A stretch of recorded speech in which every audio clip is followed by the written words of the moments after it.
Europe in the early 1900s was a continent on the edge of transformation. It was a time of empires, innovation, and rising nationalism, but beneath the surface, tension simmered. Powerful nations competed not only for territory, but also for global influence. Many leaders believed they could settle old scores and expand their power if conflict ever came, and they were preparing for that possibility. By the turn of the century, Europe's major powers had formed these complicated webs of alliances that were meant to counterbalance each other. The Triple Alliance led by Germany, Austria-Hungary, and Italy was meant to counterbalance the growing strength of Russia and France, whom led the Triple Entente, which also may have included the United Kingdom in case of war. The aforementioned alliances were designed mainly for defensive purposes and to maintain the balance of power in Europe, but unfortunately also set the stage for a domino effect. Should one of these nations go to war with each other, it would trigger the rest to join in, causing a major European war.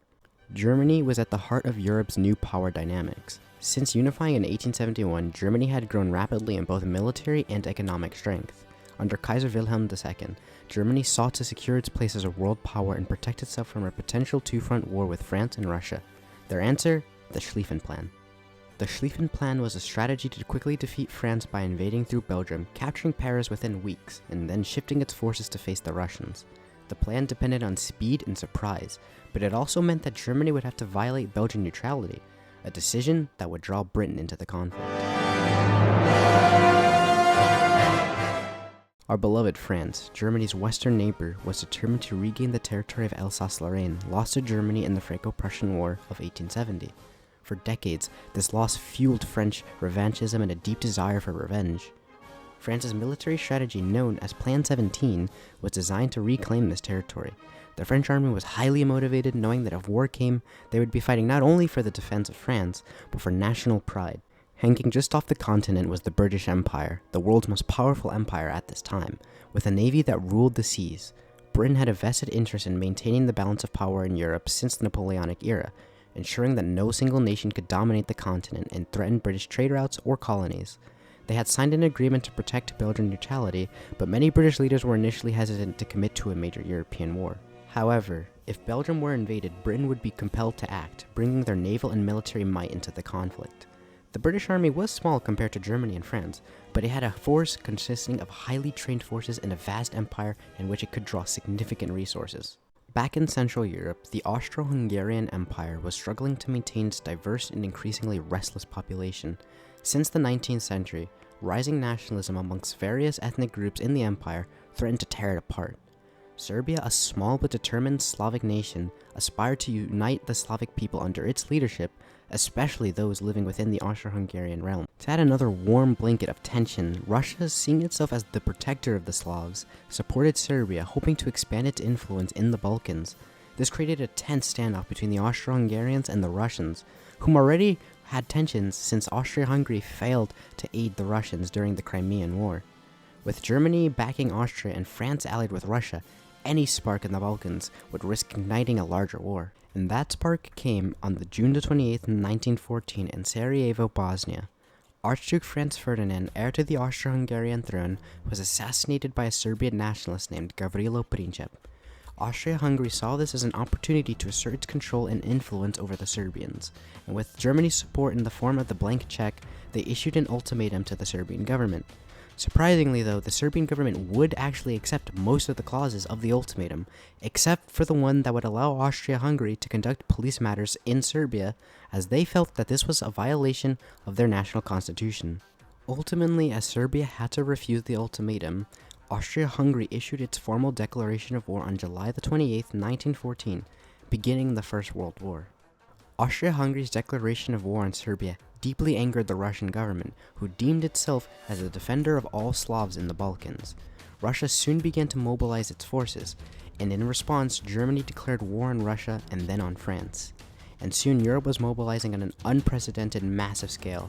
The continent was headed towards war faster than anyone had ever imagined. On August 4th, German troops marched into Belgium hoping to rush their way into France. But Belgium had other ideas, and Liège, the Belgian forces put up a fierce resistance, forcing the Germans to divert resources and most importantly precious time to secure the area. The British Empire declared war on Germany that very same day and began to mobilize its army and its resources. In early September, Germany's plan to swiftly conquer France hit a brick wall at the First Battle of the Marne, where French and British forces rallied together, launching a desperate counterattack. In a move that would become quite legendary, French General Joseph Galliani even commandeered Parisian taxis to rush reinforcements to the front. Germany's advance was stopped just within miles of Paris, and both sides began to dig trenches that stretched from Belgium to the Alpine Mountains. This was truly the beginning of the Western Front as we know it. A brutal line of trenches stretched hundreds of miles from Switzerland to the North Sea. Each side tried to outflank each other in what became known as the Race to the Sea, but by November, they were completely deadlocked. Life in the trenches was hell on earth. Mud, freezing temperatures, constantly under fire. Soldiers faced trench foot from standing in waterlogged ditches, whilst disease and exhaustion took as many lives as bullets did. And yet no side would back down, locking Europe into an even deadlier struggle than anyone had ever anticipated. The Russians mobilized far faster than the Germans had expected, and on August 17, 1914, just 2 weeks after the war began, Russian forces launched twin invasions into East Prussia and into Galicia. They were meant to divert Germany's focus from the Western Front. Two Russian armies advanced under Generals Rennenkampf and Samsonov, aiming to deal a quick blow to the German forces. However, gaps left by the Russian armies and poor coordination set the stage for a German counterattack. At the Battle of Tannenberg, which began on August the 26th, German commanders Hindenburg and Ludendorff saw their chance. They encircled and decimated the Russian Second Army under General Samsonov. By August 30th, the German forces had achieved a crushing victory, capturing over 90,000 Russian soldiers and securing East Prussia. This defeat was a devastating blow to the Russian morale, and Tannenberg became a rallying victory for Germany. Meanwhile, to the south, the Austro-Hungarians faced their own crisis. On August the 23rd, Russia had launched its offensive into Galicia. The Austro-Hungarian forces were spread far too thin and very poorly equipped. They struggled to withstand the Russian onslaught, and by September the 3rd, the Russian forces captured Lemberg, and the Austrians were forced into a disorganized retreat. Through September and October of 1914, Russian forces pressed deeper into Galicia, capturing significant amounts of territory and inflicting heavy losses on Austro-Hungarian forces. By the time winter set in, Austro-Hungarian forces were reeling, and Germany had to step in to prevent a total collapse of the front. The campaign underlined Austria-Hungary's dependency on German support. As winter arrived, both sides braved through fierce conditions in the Carpathian Mountains. The Russians launched attacks in January of 1915, hoping to push through the mountains and strike further into Austria-Hungary. The Austrians, fighting on familiar yet unforgiving terrain, mounted a desperate defense, and by February 1915, the Carpathian battles had ground into brutal stalemates, with both sides losing thousands of men to frostbite and starvation. The winter fighting illustrated how the vast distances and extreme weather on the Eastern Front made every campaign a struggle for survival as much as it was for territory. But now it was the Central Powers' turn to go on the offensive. On May the 2nd, 1915, Germany and Austria-Hungary launched the Görlitz-Tarnów offensive in Galicia, a surprise assault aimed at breaking the Russian lines.